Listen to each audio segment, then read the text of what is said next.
Good, man. Good to have you on the show this morning. What inspired the band to create Amanzi sessions in response to the Enyobeni tragedy back in 2022? It was a very tragic moment, which was also like a reflection in terms of like how rotten our society has become. Yes. And one of the causes is alcohol. So very sad for all of us, even to this day, the parents are still grieving because of that moment.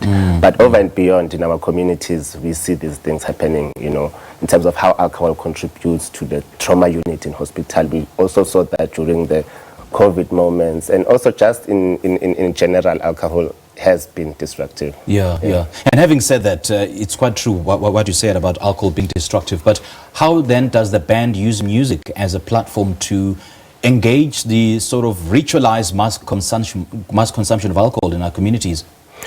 So our music is about spirituality, black consciousness, and we are using the medium, which is jazz, And so also as a band, we are anti-capitalism, anti-colonialism.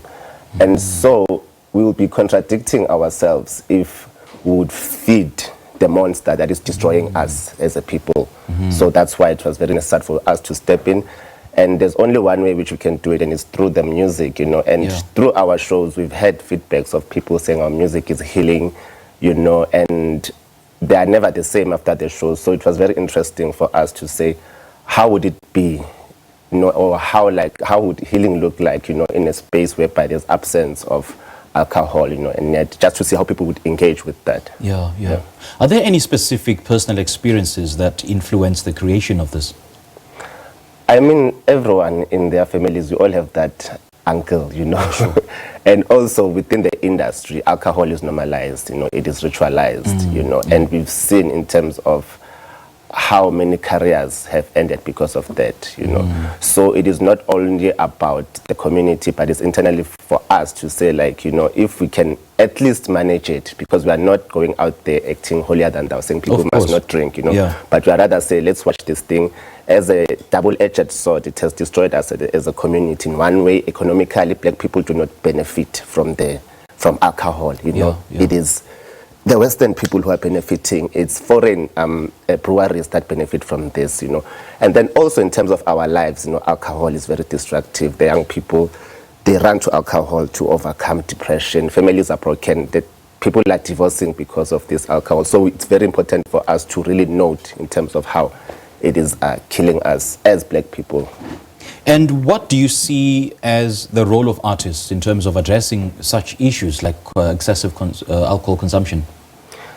We are already doing it in this way, and as Nina Simone said, that, our duty as artists is to reflect our society. So we can't turn a blind eye to any issue that is harmful to our own people. And this initiative, it is what we are doing with the Forge. They really came through for us, by providing the space. We also work with Live Back in terms of coming on as a sponsor for sound. And these events are for free on Mondays, 5 to 7. Also, we do it on a Monday because there's nothing else happening. Also, there aren't venues whereby people can enjoy music without alcohol consumption.